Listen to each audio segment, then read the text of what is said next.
Hi, I'm Kristen. Hi, I'm Michelle. We're readers and writers. We're sci-fi and fantasy fans, and this is The best of all worlds.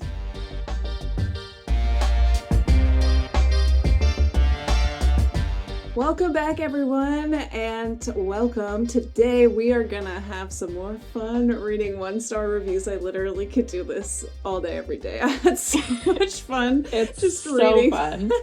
People are diabolical with what they say about these books. So yeah, we're bringing you more one-star reviews today. Yes, this is the second episode of this style, so please let us know if you want more of these. We could do them endlessly. Just infinite fun. So just like the last one, we're gonna do one sci-fi each, one classic each, and one fantasy each. We're gonna read a few reviews for each, and we're gonna laugh about it and cry about it together. And only be a little bit offended, but that's okay because people have different preferences. Only a little offended. I'm lucky because I've read all the books that I'm reading one-star reviews for your picks. I think you've read most of 2 out of 3 that I sent you. I've only read 1 out of 3 that you sent me. Okay. So I was flying a little blind on a couple of them, but I think I still found some funny reviews. Oh my gosh. Okay, well, those are a couple books we gotta convince Kristen to read. Yes. But so if the one-star reviews convince you that you should convince me to read it, let me know. That felt like an Inception moment right there. Convince you to convince me to convince you to convince me. Oh, all right, but we're going to start today with the sci-fi comments. Okay, so Kristen's pick is a story we've talked about in quite a few episodes at this point now, which is This Is How You Lose the Time War, which is a story about, it's a Mr. and Mrs. Smith. It's 2 assassins from different factions that are trying to hunt each other down and fall in love. And that is the premise of the story. Time travel is heavily involved. And this is our first 1-star review. Felt like I was reading Simlish. That's it? That's it. Oh no. 1 star, felt like I was reading Simlish. And I feel like this kind of echoes the majority of the feedback. Most of the people who didn't like it because they didn't understand the prose.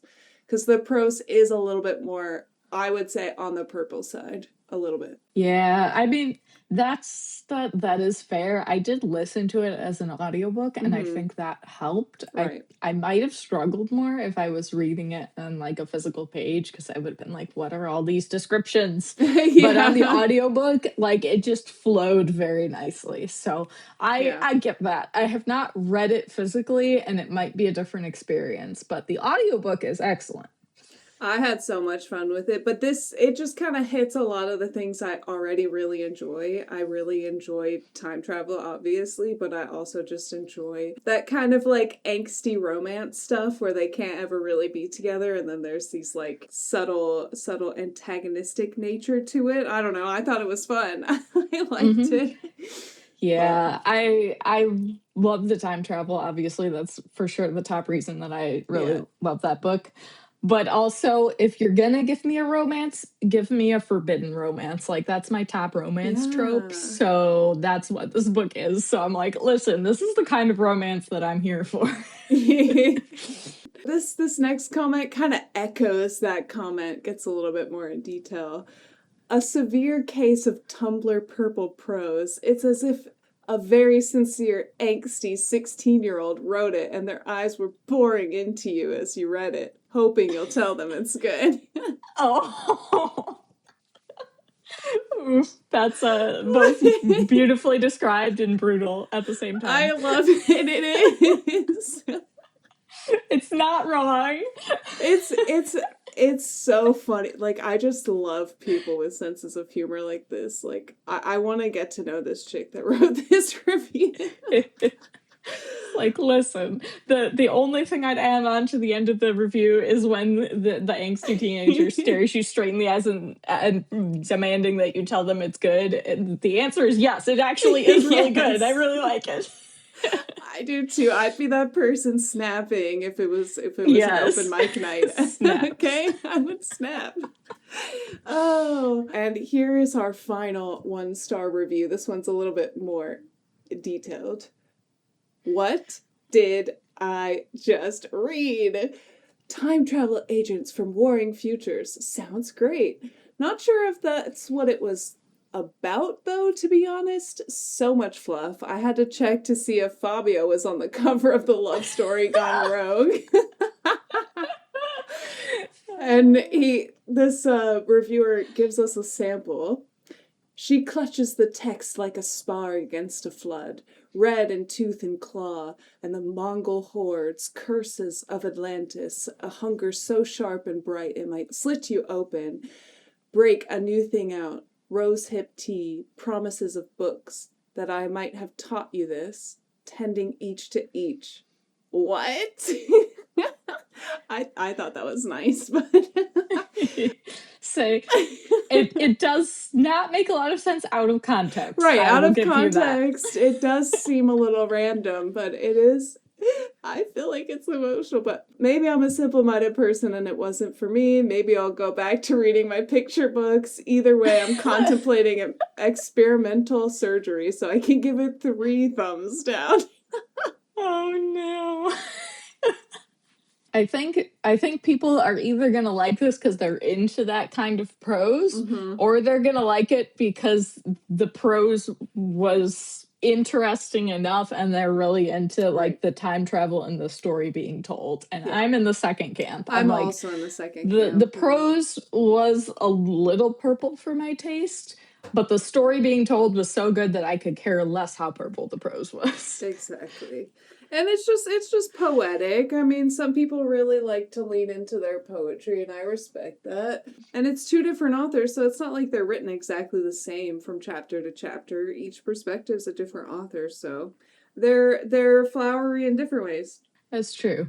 But yeah, if purple prose is an issue, again, highly recommend the audiobook because I feel like having a narrator say the prose out loud makes it go across better, I think.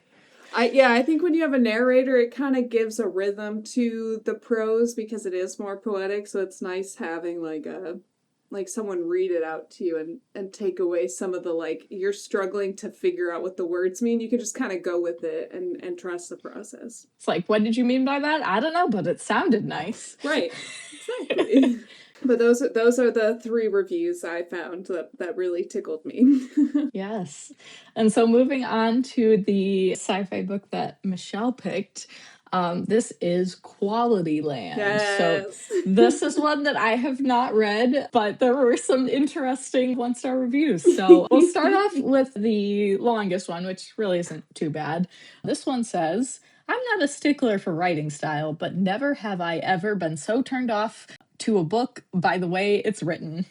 A story with a fairly interesting world and setup is decimated by overly repetitive, unfunny bits, caricaturish characters with no redeeming qualities, force-fed commentary on the world described in such a way that it feels like the author thinks you're an idiot, and a plot so boring and underwhelming I was begging for it to be over for the last half of the book. Oh, that's so sad. Says, I think the only reason I didn't DNF this one was so I could properly explain how bad it is to other people. Suffice it to say, I would not recommend.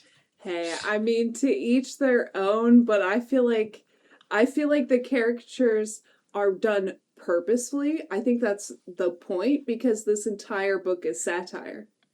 It's satire, so it's made to be like over the top, campy. Like, it's not supposed to be overly nuanced characters. Like, that's literally the purpose of satire. Fair enough. Yeah, having not read it, I can't verify one way or another, but like, for sure, anything that's intended as satire is always kind of hard. Like, either someone's gonna appreciate it or they're not, and that's just kind of how it is. Yeah, exactly. Well, the next review is short and to the point and gave me a lot of questions, but the review is, a laugh track in an audiobook is never a good sign. Oh, is there a laugh? I listened to the audiobook. I don't remember a laugh track at I all. think it's in the German version, according to another comment I saw. But I'm like, who puts a laugh track in an audiobook?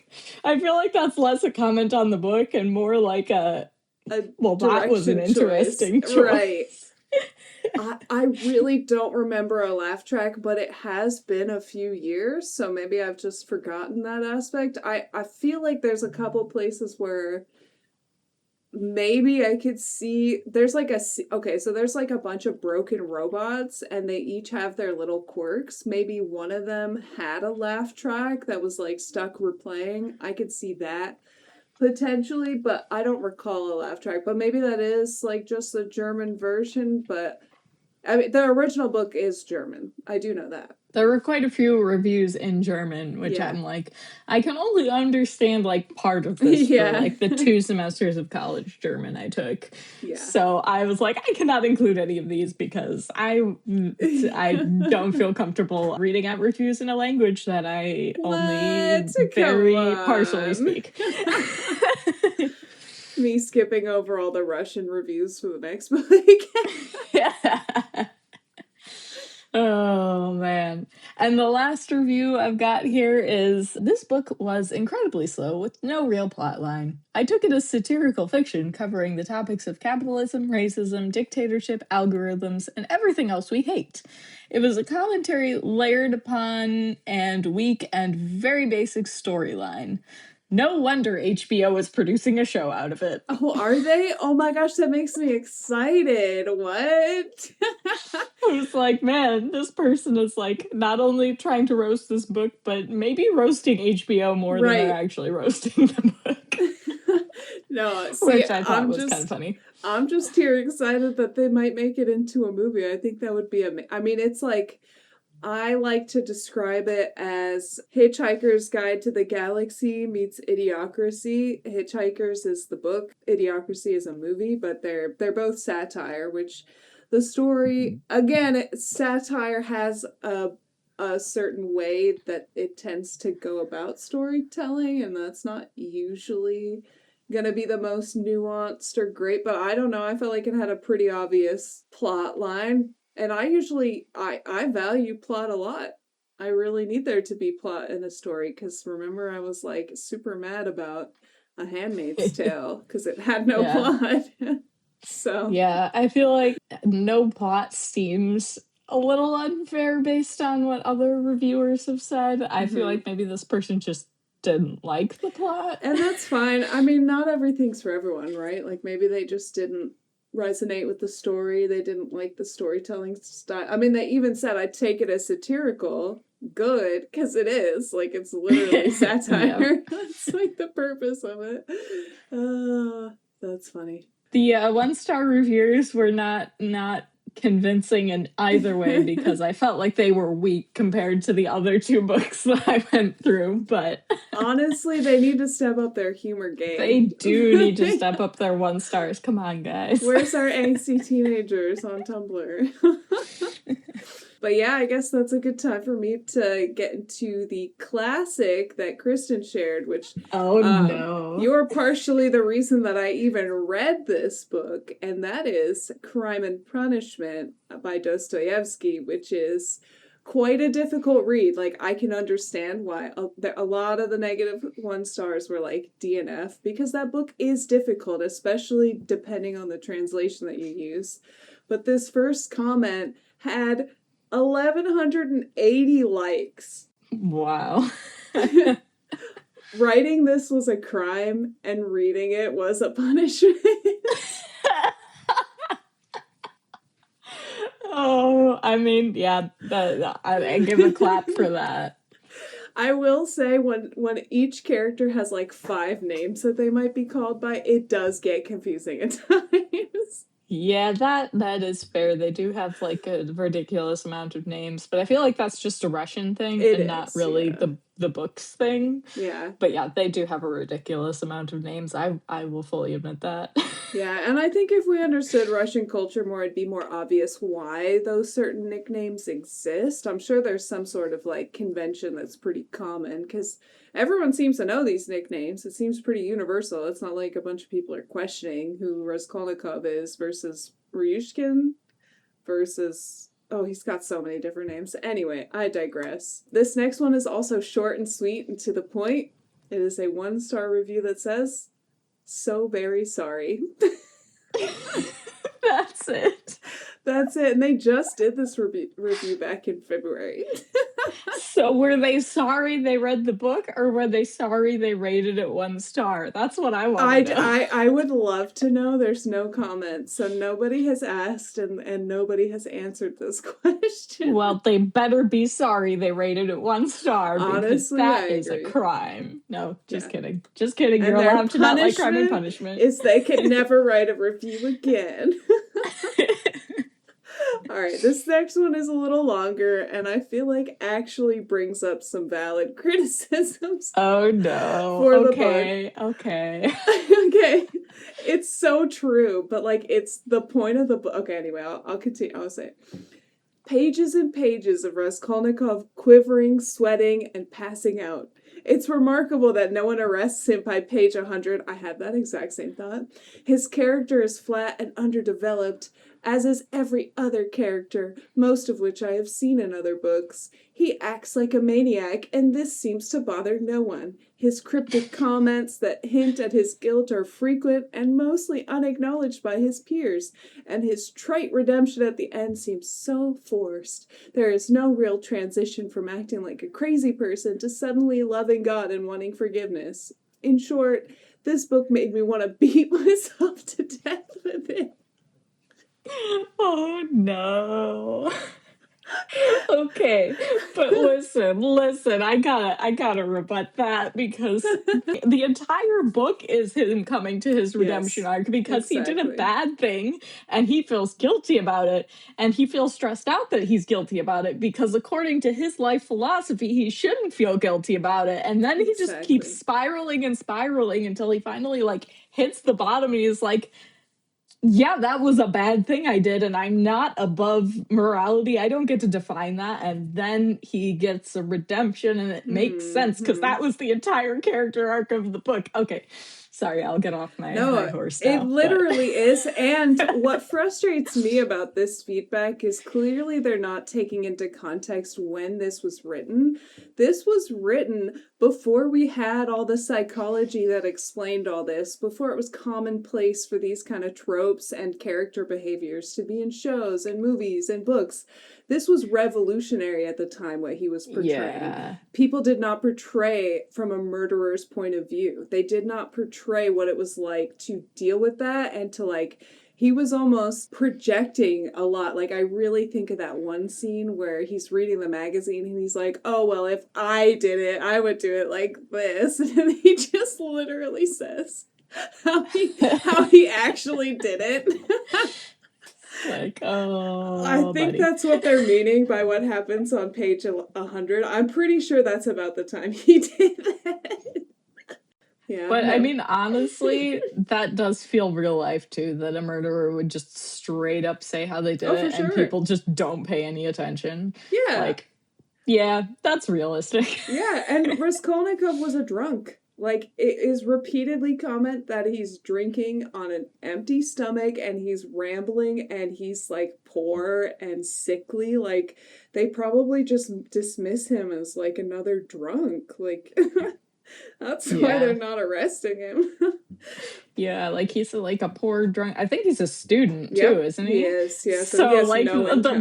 between those three things, that's enough for people to just look the other way when Yeah, someone's having like a nervous breakdown. It's like, oh yeah, people do that every like 10 months. That's fine. exactly.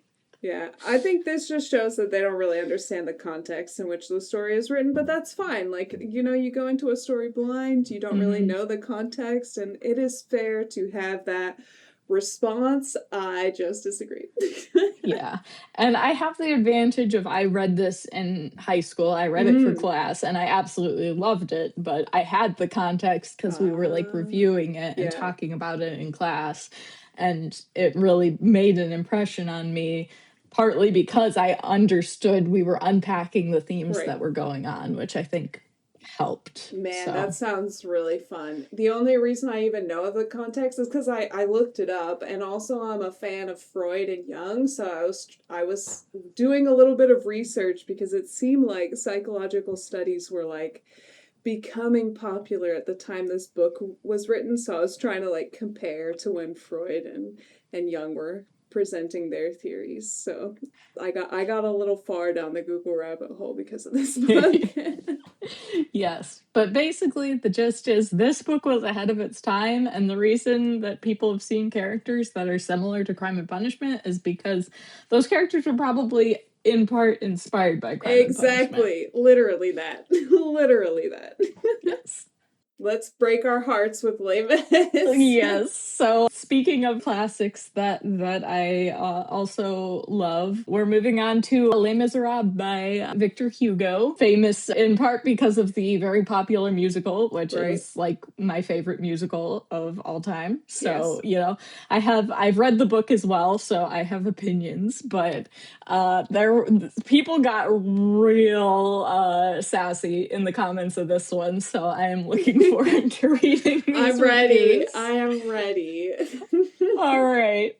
The first one, here we go. Ladies and gentlemen, a chapter of my life has come to a close today. A new leaf has turned. Les Mis is over. Never again will that brick haunt my coffee table or nightstand. I am a free woman. 11 years. 11. I've stolidly worn the chains of oppression from that Hugo guy. Never again. Honestly fair, because what, it's like 1,300 pages or something? It's so long. It took me a long time to read. It takes everyone a long time to read that one. It is not a cozy, like, read it in a month kind of book. Nope. It is a chunk in every sense of the word. Yeah. It's very dense. I'm surprised they didn't just call it boring. So, I mean, 10 out of 10 for putting up with it and putting in the commitment for 11 years. But yeah, I was very amused by that review. I'm like, yep, that one's going in.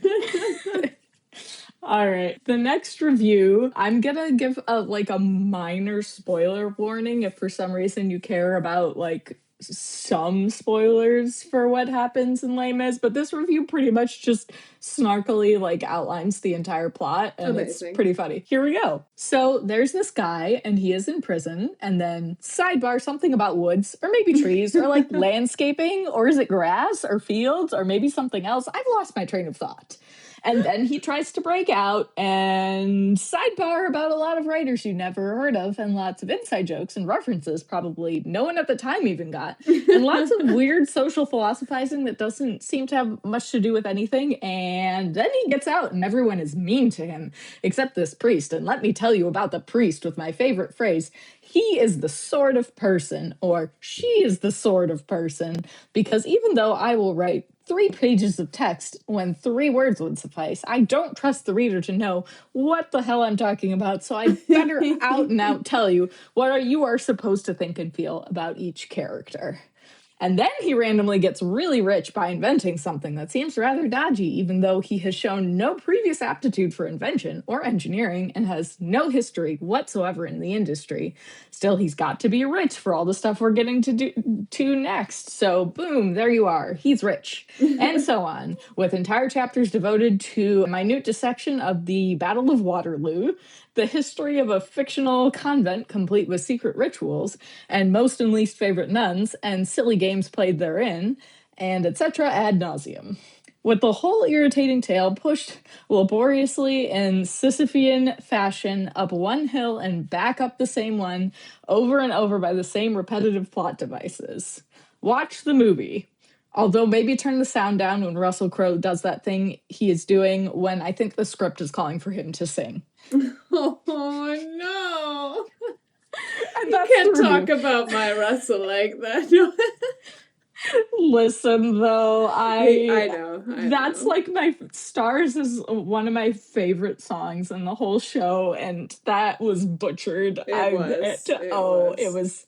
It was very sad. Very I sad. blame the methodology they used to record the music for that. I understand what they were going for, but I think the method they used had consequences, and what you guys are describing is one of those consequences. But I set down the gavel. I put away the judgment. This is fine. This is fine. But anyway, yeah, I kind of do agree with the last line just a little bit. Yeah, no, that's fair. But yeah, it was there are some I will completely agree with the part about the minute dissection of the Battle of Waterloo, because I'm going to be honest, I am a history person and I skipped that section because I'm like, this is in no way relevant to the plot whatsoever, and I'm just not here for this right now. So I skipped it. Yeah, anytime there's too Full much disclosure. too much description, we're gonna skim. That's just how it is. So, I mean, I think this person just needs to learn the art of skimming, to be honest. Might help them out a little bit. But yeah, I will agree that Les Mis does tend to go on a lot of unnecessary sidebars. That's why I was so pleasantly surprised by the Count of Monte Cristo that all the sidebars were actually relevant, because in Les Mis they are absolutely not.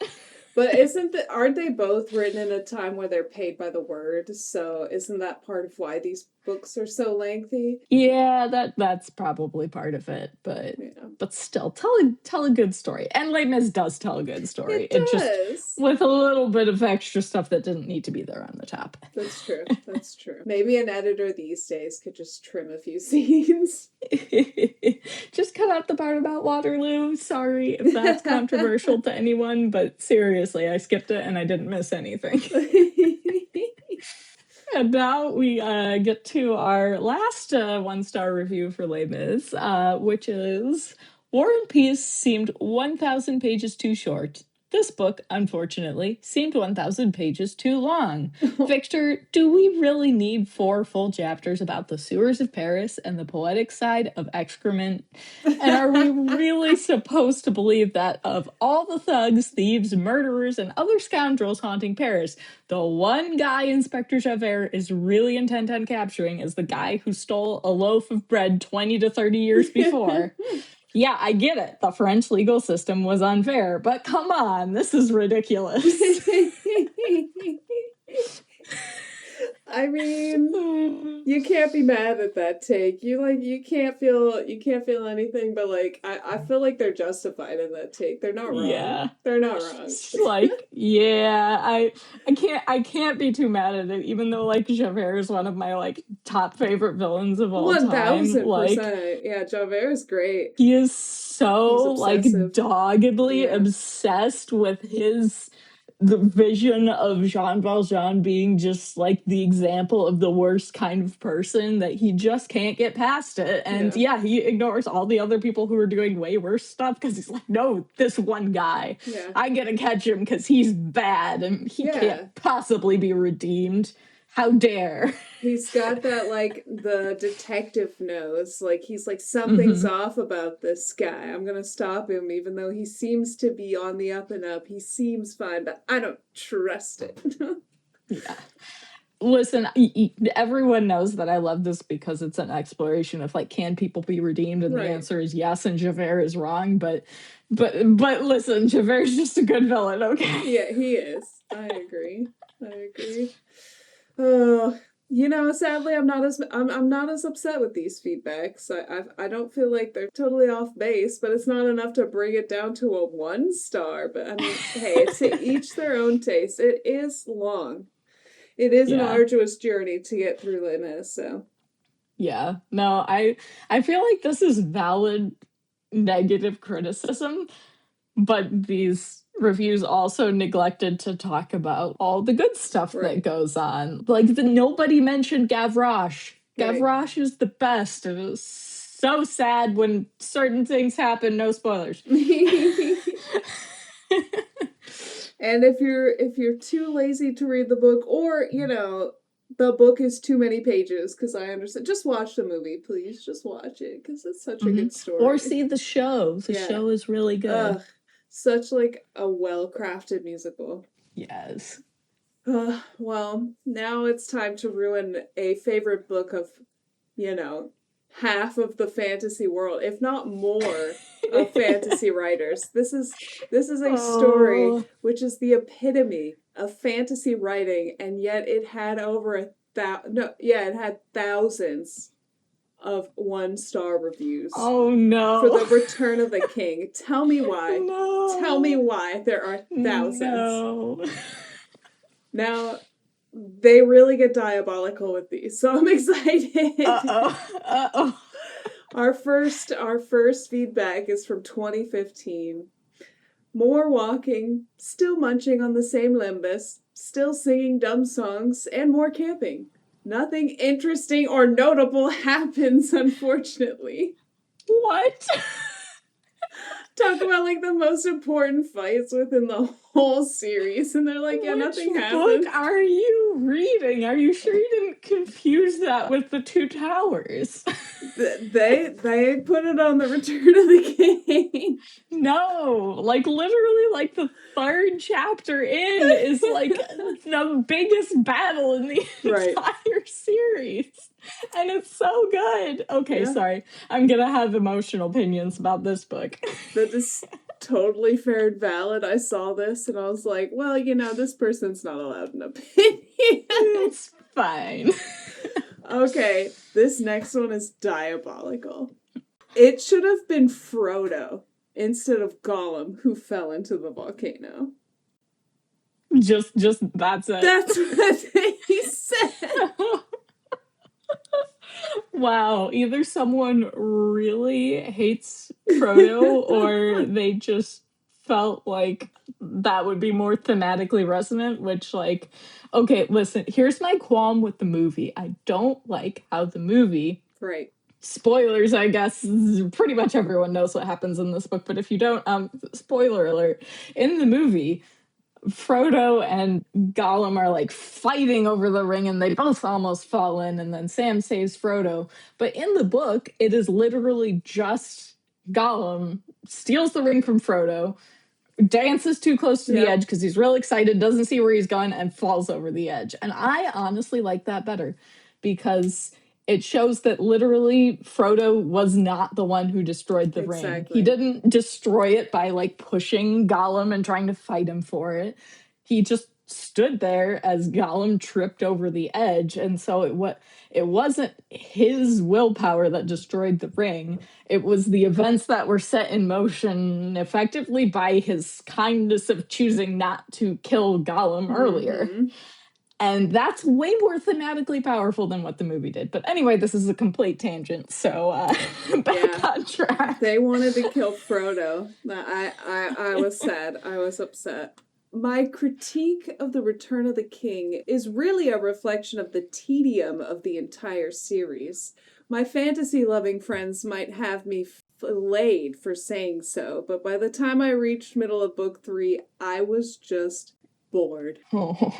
Bored in book 3. Like, of all the books to be bored by with Lord of the Rings, like, the last one you would think is Return of the King. No. Man, that's rough, because like when I first read Lord of the Rings, I struggled through the first book, but I'm like, this is good enough, I'll keep going. And then I liked the second book, and then I read the third book and it just blew my mind. I'm like, this is one of my favorite series of all time. Like, Return of the King is just peak literature for me. I don't know what it is. I just love it just that much more than the first two. All the pieces come together. It thematically ties everything up so beautifully, and the action is so good, and like the character like arcs and conclusions are so good, and there's some of just the best moments in the series, some of which are like really big grand moments, and some of which are just like really like little small character moments that are just really cool, and it's so good. No one's allowed to dislike this. No, just kidding. No one's allowed. And for this one, there's a bonus review, because one of the ones was really, really short. Why end a terrific story in such a way? This was just an unbearable piece of garbage for the events that led to the ending. Talking about the Oh. Fellowship and Two Towers. Can someone explain to me why this story is the ultimatum of all fantasy? And yes, I know about the time it was released. The thing is, I have a choice of what I can read, and I tell you this, I'm never going to read The Lord of the Rings again. Exclamation point times like 20. They put that last sentence in full caps. Oh no. They were pissed. I mean, I will give you this. The ending is long, but I love every single bit of it. So I can't even complain because I'm like, what would I take out? None of it, because every part of the ending is good. It's fine. This is fine. Yeah. These people are diabolical. There was one that I almost brought in where they were complaining about Eowyn ending up with Faramir, and I was just too mad to put that one in. How dare. Listen. If Eowyn couldn't end up with Aragorn, which I get why, because Aragorn was in love with somebody else, Faramir is like by far the next best choice. Yeah. He is amazing. I love him. He's my favorite character in Lord of the Rings, and Eowyn is also awesome. So them ending up together is like best case scenario. So exactly. And also it's cute. Like if you've read the scenes with them getting together, which aren't really in the movie, but like in the book, it's just so like wholesome, and I love it. Me too. So yeah, I was too mad to read that review, or I would have thrown it in here. Listen, we ship Eowyn and Faramir, okay? We do. All right, maybe I can calm down enough to read these last few reviews. So Michelle's fantasy pick was Piranesi. I think that's how it's pronounced. Yeah. So that is the one that we will be ending on today. It is one that I haven't read. I should read it. Yes. Although some of these 1-star reviews made me go, because they had some pretty funny takes on the repetitiveness in the book. So yeah, that's fair. We'll start off with the longest, most needing to be slightly censored one. Amazing. I'm here for it. I am here for it. So there will be, I'll be censoring the F word, but there's going to be some other curses in here. Just FYI that you have been warned. So amazing. Holy effing shit. I hated this book so much. Words, numbers, dates, statues, halls, vestibules, names, albatrosses. Holy shit, I don't care. The fact that this F-ass book has an average rating of 4 stars is actually so mind-boggling to me. I can't even process it. I am convinced you're all lying and this author is paying you or something. This book is about nothing. Even when there was a 20% stretch of the book that was about something, it was still about nothing. And that nothingness somehow stretched on forever, despite this being a 250-page book. Piranesi is a certified effing idiot, and all of this could have been solved if he just referenced his journals. What, was he too busy doing nothing else in the labyrinth? Busy day in the 19th day of the 7th month in the year that the albatross shit on his head or whatever. This read like a classical novel we were forced to read in high school and overanalyzed within an inch of its life. You're gonna tell me this has a higher rating than Pride and Prejudice? Be so effing serious with me right now. I really do not enjoy books that take themselves too seriously. I do not believe the purpose of books should be to confuse the reader and make them reflect and mull over its meaning. Books can do that, but they should at minimum be entertaining. Fast stories like this are not for me. I'm floored by how terrible this was and ashamed this was my pick in book club, LMAO. Oh no. Had this been just a regular book I picked up instead of a book club book, I would have DNF'd this 10 pages in. I have never been deceived so severely in my life. That is fair. It's not for everyone. It's not for everyone. It's a very specific kind of book. I'm like, literally, I read it in a day. I was hooked from the very start. But I mean, to each their. I just thought Piranesi was so cute. I just wanted to hug him. I wanted to provide him. I mean, he has no memory for reasons. So I feel like that's a little simplistic, though I did wonder the same thing. I did have the same thought floating around my mind. Why doesn't he just read his own notes? I did. That thought did cross my mind. I'm not gonna lie. He was just so caught up in the movement of the albatross. I mean, for reasons within the story, but yeah, I can understand where they're coming from. If you don't like that, you're not gonna like this book. But I just thought this character was so cute, and just I wanted to hug him and protect him and keep him safe. I think this really is like a lot of people agree with you. Like a lot of people love this book that I've heard. So yeah.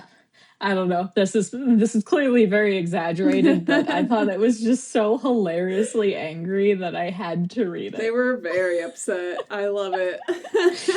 So the next two are not nearly as dramatic as that, but they are kind of funny. Next one is reading this book felt exactly like listening to someone tell you in excruciating detail all about the crazy dream they had last night. Poorly structured, grasping at meaning, unsuccessfully, and just so uninteresting. The retelling of a dream, they nailed it. That is kind of the vibe it gives, but that's kind of the world they're in. They're in like a weird like library-esque place with rooms that don't make sense. Like it's very magical. There's like a room with an ocean. So it's just weird. So I can definitely understand that interpretation. I can't fault them for legit, that. I did have a dream once where there was like a theater that had an ocean in it. Don't ask me. And then The Incredibles showed up at the end. That was a weird dream. Mr. Incredible and Elastigirl? Yeah, the whole family. They all showed up. Because there were bad guys holding everyone hostage in the theater that was also had an ocean in it. Amazing. Where the stage should have been. I don't know what was going on. Apparently they didn't know what was going on. I think there was also a suspicious cupcake. One of the bad guys tried to offer me like a cupcake, and I was like, this is clearly a trap. I'm not going to eat this cupcake. How could you turn down a delicious cupcake? So anyway, maybe that's the vibe that Piranesi has. It is dreamlike. It is very dreamlike. Yeah. That almost sells me on it now, actually. Yes. And now the final review we have for you today. I can't help it. I need a plot and something I can hold on to. It slipped through my fingers into the 43rd vestibule to the right of a statue covered in seaweed. Lol. Okay, that has the same vibes of New Achievement in terms of like how they're capturing the essence of the book so well with that statement. Yeah, okay, I will admit plot is not really a thing in this book, but I feel like it's short enough that that's okay. Like it's okay that there's not a lot of plot because really the plot is you and Piranesi figuring out what's going on. So it's not necessarily a straightforward, like, action plot or, save the cat type of deal. It's definitely atypical from that point of view. It's more like a novella than a novel. I don't know how long it is, if it technically hit the novel length. It's pretty short. Yeah. Well, the very angry review said 250 pages. So if we trust the very angry review, I feel like that's kind of like very minimum novel length. Yeah, border. Yeah, it's like barely. It's like those millennials that are born 1997. Like, are they millennials? Are they Gen Z? Not calling anyone out on it. I may or may not relate to that. In between two worlds. Oh, these are just too much fun. I love how unhinged and angry people get reading books and writing their reviews. Yes. Like, you can dislike a book, but just the vitriol with which they approach their feedback to these books is just diabolical, dude. Diabolical. But some of them, like, phrase it so well that it's hard to be mad at them, unless they're criticizing Return of the King, in which case I clearly have stronger feelings on that book than I do on any of the others. Literally. Though I think my favorite review of all of them is writing this was a crime and reading it was a punishment. Yeah, that one, yeah, that was too well done. You got to respect it. It's a feedback you can give to any 1 star, but yeah, I love the pun in it as well. Anyway, it's a good time. But those are our 1 They star. really put the pun in Crime and Punishment. Oh, but it don't. Okay, we'll stop.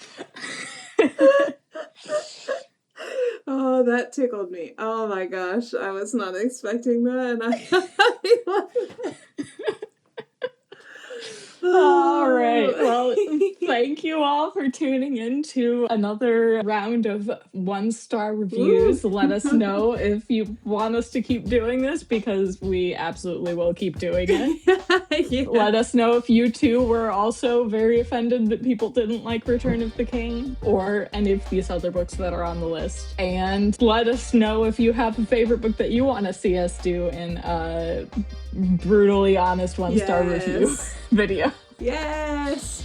And then, of course, like, subscribe, do all the things, click the buttons and whatnot on your screen right now. Just go ahead and click like and subscribe real fast. Okay, thank you. Bye!